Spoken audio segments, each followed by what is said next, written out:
बिस्मिल्लाहिर्रहमानिर्रहीम, अस्सलाम वालेकुम। पाकिस्तान और दुनिया भर में देखने और सुनने वालों को अब्दुल कादिर का सलाम। मुल्क में जारी आईनी और अदालती बहरान का एक और दिन गुजर गया। आज के दिन मुल्क की 4 बड़ी अदालतों में क्या कुछ हुआ उसकी मुकम्मल तफसील आपके सामने रखता हूँ। आपको मालूम है कि काजी फाइज ईसा की रिटायरमेंट में अब सिर्फ 32 दिन बाकी हैं, 1 महीने से सिर्फ 2 दिन एक्स्ट्रा। और अब ये पूरा जो इस वक्त आईनी सियासी मामला चल रहा है या जो पावर कॉरिडोर्स में हो रहा है, इस सब का फैसला 10 अक्टूबर से पहले पहले हो जाना है, यानी 2 हफ्ते का वक्त अब बाकी रह गया है। हुकूमत ने अदालती फैसले के बावजूद आईनी तरमीम के लिए पूरा एक प्लान बना लिया है। अक्टूबर के पहले हफ्ते में कौमी असम्बली और सेनेट का इजलास बुलाया जा रहा है। 2/3 अक्सरियत का दावा भी किया जा रहा है कि जनाब हमारे पास 2/3 अक्सरियत आ चुकी है, और लहजे में थोड़ा कॉन्फिडेंस वापस बहाल होता हुआ नज़र आ रहा है हुक्मरान इत्तेहाद के। आज बिलावल की एक प्रेस टॉक मैंने देखी, उसमें उन्होंने बड़े कॉन्फिडेंस के साथ ये कहा कि ये जो सुपर कोर्ट लाई जानी है या आईनी अदालत लानी है या अल्टीमेट अदालत, जो भी आप इसको नाम देना चाहें, उन्होंने कहा कि ये मजबूरी है। मतलब उन्होंने आज एतराफ़ कर लिया, कहा कि ज़रूरी भी है और मजबूरी भी है। यानी वो जो JUI फे के कामरान मुर्तज़ा साहब फरमा रहे थे कि मौलाना के सामने बिलावल आए और उन्होंने कहा कि जनाब मजबूरी है, तो फिर बिलावल ने उसको कन्फ्रंट कर लिया। आज टेलीविज़न पर ख़ुद उन्होंने अपनी एक स्टेटमेंट में कहा कि ये ज़रूरी भी है और मजबूरी भी है। क्या मजबूरी है वो डिटेल्स वो ख़ुद बताएंगे। तो इस वक्त ये पूरा मंजरनामा है, यानी आप ज़हन में रखिए कि अक्टूबर के पहले 10 दिनों के अंदर अंदर ये हर हाल में एक और अटैम्प्ट होनी है आईनी तरमीम की, क्योंकि उसके बाद वक्त बहुत कम बच जाएगा। फिर तो गुब्बारे में से जो हवा निकलती है ना, तो समझ ले कि वो फिर वो पावर वो ताकत रह नहीं जाएगी। तो इसलिए 10 अक्टूबर समझ ले डेडलाइन है। इमरान खान इस वक्त जेल में है। अगर जेल से बाहर होते तो फिर तो पूरा सियासी मंजरनामा मुख्तलिफ होता ना, यानी फिर तो हुक्मरान इत्तेहाद की इतनी, जितना खुले आम वो ये सारा कुछ कर रहे हैं, इतनी खुली छूट ना होती। यानी अपोजिशन का एक वो डर जो इस टाइम हुक्मरान इत्तेहाद को नहीं है वो ज़रूर होता, या इमरान खान कम अज़ कम कोई ना कोई अल्टरनेट प्लान बना के रखते। तो अभी जेल में होते हुए बड़े महदूद ऑप्शंस के साथ वो जितना कुछ कर सकते हैं वो कर रहे हैं। आज भी उन्होंने अली अमीन गंडापुर से मुलाकात की है और कुछ ज़रूरी गाइडलाइंस उन्हें दे दी गई हैं। ऐसा नहीं है कि ये सारा कुछ बिल्कुल खामोशी से या चुपचाप होते देख लिया जाएगा, ऐसा भी नहीं है। इसको काउंटर करने की भी तैयारियां हो रही हैं। कामयाबी मिलती है नहीं मिलती वो बाद की बात है, लेकिन अपनी आखिरी कोशिश तक, अपनी आखिरी एफर्ट जो है वो करना चाहते हैं कि जितनी ताकत या सकत इस वक्त इमरान खान के पास मौजूद है, ये स्ट्रीट मूवमेंट की शक्ल में हो या उनके लोगों की सूरत में हो, या फिर कुछ भी आप कह सकते हैं, स्ट्रीट मूवमेंट का फ़िलहाल वो सोच रहे हैं। और अगर वकला उनका साथ दे दें किसी तरह से इस सारी मुहिम में, क्योंकि वकला ख़ुद ये चाहते हैं कि वो कोई मुहिम चलाएं, ऐसे में इमरान खान की स्ट्रीट मूवमेंट अगर उनके साथ शामिल होती है तो ये एक बेहतर चीज़ हो सकती है। लेकिन महदूद ऑप्शंस हैं इमरान खान के पास। उन्होंने जुमेरात को मुमकिना आईनी तरमीम के ख़िलाफ़ एक मुल्क गिर एहतजाज की कॉल दे रखी है। जुम्मे के दिन भी एहतजाज का फ़ैसला किया गया है और 29 सितंबर को रावलपिंडी में जलसा करने का ऐलान किया है। ये तीनों सीरीज़ यानी जुमेरात, जुम्मा, हफ्ता, ये एक भरपूर किस्म का पावर शो इमरान खान करना चाहते हैं, जो स्ट्रीट मूवमेंट की जानिब मामला जाता दिखाई देगा आपको। तो अब रावलपिंडी में जो जलसा होना है उसके लिए लियाकत बाग और कोई बाटा चौक का इलाका है, 2 इलाके तजवीज़ किए गए हैं PTI की जानिब से। उन्होंने बाकायदा डिप्टी कमिश्नर को दरख्वास्त भी दे दिया कि जनाब हम इन 2 मकामात में से किसी एक पे जलसा करना चाहते हैं। आप पता नहीं इन्हें यहाँ पर इजाज़त मिलती है नहीं मिलती, या फिर किसी मवेशी मंडी की जानिब धकेला जाता है, क्योंकि बाटा चौक जो है वो इट्सेल्फ मवेशी मंडी के आसपास ही का कोई इलाका है। तो अगर वहाँ पर भी इजाज़त मिल जाए तो मेरा नहीं ख्याल इंतज़ामिया को कोई बहुत ज़्यादा प्रॉब्लम होने लगी है। एनीवेज़, इमरान खान ने लाहौर में भी एक बार फिर जलसा करने का फ़ैसला किया है। यानी अभी एक तो रिसेंट अभी कर चुके हैं ना, लेकिन वो चूँकि उन्हें मौका नहीं मिला कि मीनार पाकिस्तान पे कर पाते, तो उन्होंने ये सोचा कि वो मीनार पाकिस्तान पर ही जलसा करना चाहते हैं। अगर इजाज़त मिले तब भी ठीक है, नहीं तो वहीं पर एहतजाज शुरू कर दिया जाए। तो इस सिलसिले में मैंने अलीमा खान का एक स्टेटमेंट सुना था गुज़िश्ता रोज़। वो ये कह रही थी कि बानी PTI ने हिदायत किया कि हम हर सूरत मीनार पाकिस्तान पे जलसा करेंगे, अगर हमें इजाज़त नहीं देंगे हम वहाँ पर एहतजाज करेंगे। लेकिन ऐसा नहीं हो सकता कि हम कहें कि हमने यहाँ पर अपना आईनी हक़ इस्तेमाल करना है और हमें रोका जाए। तो आज PTI की जो मुकामी क़यादत है उनकी जानिब से डिप्टी कमिश्नर लाहौर को एक और दरख्वास्त जमा करा दी गई है कि 5 अक्टूबर को वो मीनार पाकिस्तान पर जलसा करना चाहते हैं। और 5 अक्टूबर की तारीख क्यों चूज़ की गई है? क्योंकि इमरान खान की सालगिरह का दिन है और उन्होंने डिप्टी कमिश्नर से कहा है कि हम शाम 5 से लेके रात 10 बजे तक अपनी तकरीबात करना चाहते हैं, या जलसा या गैदरिंग व्हाटएवर जो भी पीटीआई करना चाहती है उसके लिए उन्हें इजाज़त दी जाए। मेरा नहीं ख्याल अब इंतज़ामिया उन्हें लाहौर में कोई दूसरा मौका इतनी जल्दी देगी। एक जलसा वो कर चुके हैं। वैसे तो PMLN वाले कह रहे हैं ना कि जनाब देखें इनके पास लोग नहीं पहुंचे तो अच्छा है, दोबारा मौका दे दें और एक्सपोज हो जाएंगे अगर इस तरह हो सकते हैं। लेकिन उन्हें पता है कि अवाम पहुंची थी तो अब दोबारा तो वो रिस्क नहीं लेने लगे। तो इसलिए मुझे लगता है कि ये जलसा नहीं हो सकता है, कोई एहतजाज मीनार पाकिस्तान पर आपको आने वाले दिनों में नज़र आ जाए। आज अडयाला में इमरान खान की अली अमीन गंडापुर से पहले मुलाकात हुई, उनको कुछ गाइडलाइंस दी, फिर सहाफ़ियों से उनकी गैर रस्मी गुफ्तगू हुई।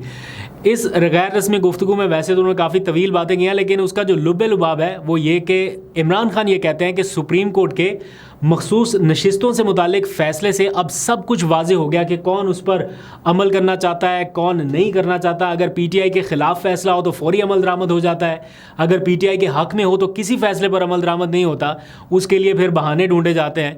तो वो कह रहे हैं कि जब नैब तरमीम केस चल रहा था, मुझे मौका मिला जजेस के सामने जाने का, मैंने तब भी कहा कि हमारी दरख्वास्तें आपके सामने हैं, इन्हें सुन लें, लेकिन नहीं सुना गया। फिर वो कहते हैं कि ये प्लान पहले से तयशुदा था कि इलेक्शन में PTI को बाहर रखना है, पार्टी को बिल्कुल फारिग करने की कोशिश करनी है, लेकिन अब ये सारा कुछ बेनकाब हो गया और हर किस्म के पर्दे अब हट चुके हैं। इसलिए अदलिया की आज़ादी के हक़ में जुमेरात को एहतजाज करने जा रहे हैं। ये इमरान खान का पैगाम है। बाय द वे, आज इमरान खान का नाम TV चैनल्स के ऊपर नशर करवाने के लिए तहरीक इंसाफ ने एक पिटिशन फाइल किया है, लाहौर हाई कोर्ट में रजू किया है दोबारा से, और कहा है कि मीडिया चैनल जो है वो इमरान खान का नाम बानी PTI लिखते हैं, तो इमरान खान को उनके नाम से पुकारा जाए। ये जो नीचे टिकर्स चलते हैं या ख़बरें चलते हैं, इसमें इमरान खान प्रॉपर नाम के साथ आए। और पिटीशन में अदालत से ये इस्तदा की गई है कि मीडिया चैनल्स को इमरान खान का नाम नशर करने का हुक्म दिया जाए। तो वैसे मुझे थोड़ा मुश्किल लगता है कि ये हो पाए इन हालात में। अगर अदालत ऑर्डर कर भी देगी, इधर सुप्रीम कोर्ट का हुक्म नहीं माना जा रहा, इधर लाहौर हाई कोर्ट हुक्म देगी, तो क्या चल जाएगा इमरान खान का नाम TV चैनल्स पे? मुझे थोड़ा मुश्किल लगता है। खैर, अब आ जाइए ज़रा आइनी मामलात की तरफ बात करते हैं। जो मैंने आपको स्टार्ट में बताया कि मुल्क की 4 बड़ी अदालतों में क्या हो रहा है, तो आपको बताया हुकूमत मखसूस नशिस्तों से मुतालिक सुप्रीम कोर्ट का फ़ैसला अपनी बका से मुतसादिम समझने लगी है। यानी उनको लगता है कि अगर सुप्रीम कोर्ट के फ़ैसले पर अमल हो गया तो फिर हम नहीं बचते। ये उनको अपनी बका के मुतसादिम लगने लगा है। उधर काजी फाइज ईसा साहब ने 30 सितंबर को आर्टिकल 63A की जो नज़रसानी दरख्वास्त है उसको समाअत के लिए फ़िक्स कर दिया है। यानी इस पार्टी का मेंबर उस पार्टी को फ्लोर क्रॉस करके वोट दे सके या ना दे सके, उसका फ़ैसला होने जा रहा है। जैसे ही ये केस फिक्स हुआ है, हुकूमत ने अक्टूबर के पहले हफ्ते में आइनी तरामीम के लिए फिर कमर कस ली है और 2 अक्टूबर तक अपने तमाम जितने अरकान बैरून मुल्क गए हैं उनको वापस बुला लिया गया है। और इत्तला इस वक्त शहर इक़्तिदार में ये गर्दिश कर रही है कि अक्टूबर के पहले हफ्ते में या पहले 10 दिनों के अंदर अंदर आइनी तरमीम मंजूर कराने की एक सॉलिड अटैम्प्ट और की जाएगी। इस सिलसिले में हुकूमती हल्के ये दावा कर रहे हैं कि उन्हें कौमी असम्बली में भी और सेनेट में भी 2/3 अक्सरियत हासिल हो चुकी है। ऐसे में अगर ये प्लान नाकाम होता है, यानी मौलाना की हटदर्मी की सूरत में या कोई और मुश्किल अगर आड़े आ जाती है, तो फिर बैकअप प्लान क्या होगा? उस बैकअप ऑप्शन के तौर पर मखसूस नशिस्तों की जो मुमकिना बंदरबांट के लिए इलेक्शन कमीशन इजलास पर इजलास कर रहा है कि किसी तरह से कोई जवाज़ मिल जाए, कोई रास्ता मिल जाए कि जनाब सुप्रीम कोर्ट के फ़ैसले के बावजूद वो मखसूस नशिस्तें जो हैं वो बाकी जमातों को दे दे। एक बार तरमीम हो जाए, काजी साहब सुपर कोर्ट में बैठ जाएं, आइनी मामलात उनके पास चले जाएं, फिर कोई कुछ नहीं कर सकेगा, फिर सबके हाथ से गेम निकल जाएगी। फिर सुप्रीम कोर्ट के पास भी वो इख्तियारात नहीं रहेंगे, सारा कुछ सुपर कोर्ट के पास चला जाएगा, यानी उस आइनी अदालत के पास चला जाएगा जिसको बनाने के लिए बिलावल साहब कह रहे हैं कि मजबूरी भी है और ज़रूरी भी है। तो इलेक्शन कमीशन जो है वो इस वक्त 6 के करीब इजलास कर चुका है, लेकिन अभी तक उसको समझ नहीं आ रही कि वो क्या फ़ैसला करे। यानी पहले सुप्रीम कोर्ट ने एक फ़ैसला दिया, उस फैसले के ऊपर वजाहत दी, उस वजाहत के बाद अब तफसीली फ़ैसला पढ़कर भी इलेक्शन कमीशन को समझ नहीं आ रहा कि वो क्या करे। आप अंदाजा लगाएं कि 6 रोज से कानूनी माहिरीन इलेक्शन कमीशन को न जाने क्या कुछ समझाने में मसरूफ हैं, जो रोज इजलास बेनतीजा खत्म हो जाता है। हर रोज पता चलता है इजलास हो रहा है, हर रोज शाम को खबर आती है कि बेनतीजा खत्म हो गया इलेक्शन कमीशन, कोई फैसला नहीं कर सका। दूसरी जानिब इलेक्शन कमीशन की बिल्डिंग के बिल्कुल सामने सुप्रीम कोर्ट ऑफ पाकिस्तान में एक खामोश मगर हैजानी कैफियत है। यानी ऐसा माहौल है सुप्रीम कोर्ट में कि बज़ाहिर कोई चीज़ उस तरह से कोई बहुत ज़्यादा क्लैश की सूरत में नज़र भी नहीं आ रही, लेकिन सबको पता चल रहा है कि अंदर हो क्या रहा है। काजी फायज ईसा ने मुतनाज़ प्रैक्टिस एंड प्रोसीजर तरमीमी ऑर्डिनेंस, जो मुल्क की 3 बड़ी अदालतों में इस वक्त चैलेंज हो चुका है, उसके तहत बेंच बनाकर केसेस की समाअत शुरू कर रखी है। मंसूर अली शाह कमेटी से पहले ही वो एहतजाजन निकल गए, उन्होंने शिरकत करने से इनकार कर दिया। जस्टिस मुनीब अख्तर जो है वो बेंच में बैठने के लिए तैयार नहीं है, वो इनकार कर चुके हैं कि वो काजी फायज ईसा के साथ बेंच शेयर नहीं करेंगे। लेकिन इसके बावजूद काजी फायज ईसा साहब उसी प्रैक्टिस एंड प्रोसीजर तरमीमी ऑर्डिनेंस के तहत केसेस भी सुनना शुरू हो गए हैं और आज एक केस की समाअत हुई है। ये ऑर्डिनेंस बैक वक्त सुप्रीम कोर्ट ऑफ पाकिस्तान में भी चैलेंज किया जा चुका है। लाहौर हाई कोर्ट में आज इसकी समाअत होनी थी, वहां पर भी चैलेंज हो चुका है। सिंध हाई कोर्ट में आज समाअत हुई है, वहां पर भी चैलेंज किया गया है। यानी मुल्क की टॉप 3 कोर्ट्स जो हैं उनमें ये केस चैलेंज किया जा चुका है, ये ऑर्डिनेंस चैलेंज किया जा चुका है, लेकिन इसके तहत फिर भी समाअतें हो रही हैं। और आखिरी लम्हात में इस ऑर्डिनेंस से मुतालिक केस में दिलचस्प सूरत उस वक्त पैदा हुई जब इस केस की लाहौर हाई कोर्ट में समाअत से पहले कॉज लिस्ट अचानक मनसूख हो गई। मतलब कमरा अदालत में वकला मौजूद हैं, साइलिन मौजूद हैं, मीडिया पर्सन हैं, लेकिन पता चला आखिरी लम्हात में कि जनाब अदालती अमले ने आके कहीं बताया कि जनाब chief justice Lahore high court Aalia Neelum साहिबा की जो आज कॉज लिस्ट है वो मनसूख हो गई है, यानी आज ये केस नहीं सुना जा सकता। तो ऐसा क्या हुआ कि अचानक से कॉज लिस्ट मनसूख हो गई? ये केस बड़ा इंपॉर्टेंट था।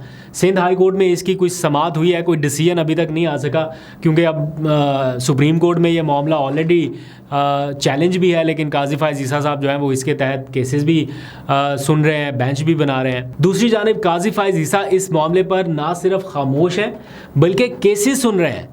आज पंजाब में इलेक्शन ट्रिब्यूनल्स की तश्कील से मुतालिक इलेक्शन कमीशन की अपील पर सुप्रीम कोर्ट ऑफ पाकिस्तान में समाअत हुई और उसका फैसला महफूज कर लिया गया। फैसला महफूज होने से पहले दिलचस्प सूरत उस वक्त पैदा हुई जब समाअत के आगाज़ पर सलमान अकरम राजा और हामिद खान की जानिब से चीफ जस्टिस पर एतराज़ किया गया।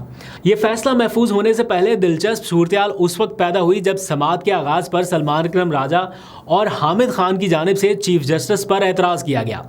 उन्होंने कहा कि माय लॉर्ड, हमने एक दरख्वास्त देनी है, जिस पर चीफ जस्टिस काजी फायज ईसा ने कहा कि आप सीनियर वकील हैं और हमारे लिए काबिल एहतराम हैं, पहले ऑर्डर पढ़ने दें। सलमान अकरम राजा ने चीफ जस्टिस पर फौरी एतराज़ कर दिया, जिस पर चीफ जस्टिस ने कहा कि आपने खुद को अलहदा करना है तो कर लें, अभी अटॉर्नी जनरल जो है वो गुज़िश्ता समाअत का हुक्मनामा पढ़ेंगे। इस दौरान हामिद खान आगे बढ़े, उन्होंने कहा कि हमें आपके केस सुनने पर एतराज़ है।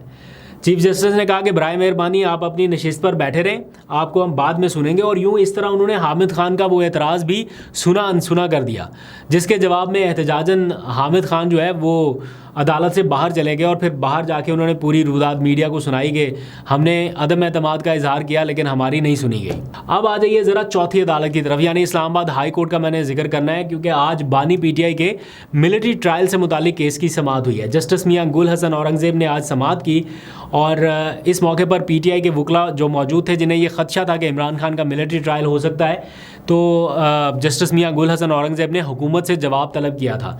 तो आज अटॉर्नी जनरल ने बाज़ाब्ता अदालत में तहरीरी तौर पर यह बता दिया है कि फ़िलहाल बानी PTI का या इमरान खान साहब का मिलिट्री ट्रायल करने से मुतालिक कोई फ़ैसला नहीं हुआ। जब होगा तो वो आइन और कानून के मुताबिक या जो भी प्रोसीजर है उसके मुताबिक होगा, जिसके बाद जस्टिस मियां गुल हसन औरंगज़ेब ने यह दरख्वास्त निपटा दी है, यानी डिस्पोज ऑफ कर दी है। फ़िलहाल इमरान खान के मिलिट्री ट्रायल का फ़ैसला नहीं हुआ, हुकूमती सतह पर अदालत को ये आगाह किया गया है।